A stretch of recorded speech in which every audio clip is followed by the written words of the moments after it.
Everybody's asking about the roads. What's the plan B?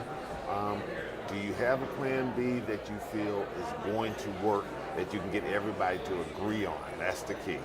We don't yet have the plan that is going to get all the support, or we don't know that we have all the support yet. But what I'm committed to, we have to solve the road funding program problem.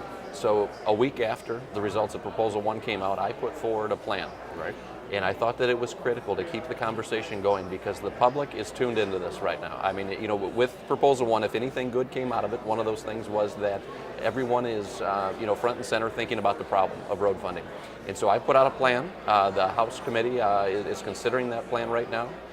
We may make tweaks to it as we go. I am committed to solving the problem. We have to, because to the extent that we continue to delay, the problem just gets worse. The conditions of the roads is getting worse, and the cost to repair them is only going up.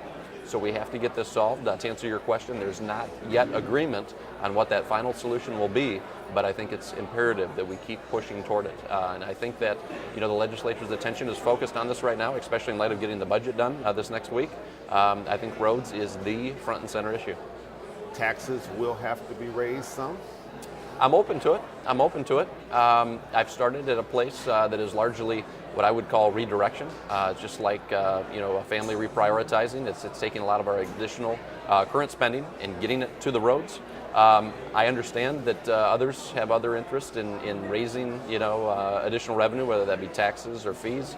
And I'm saying I'm open to all ideas. But ultimately, what we have to determine is which plan is going to get 56 votes in the House.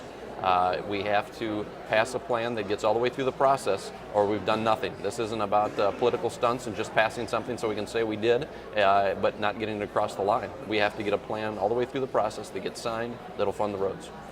If you had to take a big chunk of money from any one department, which department do you think is the one that best chance of being able to take it from?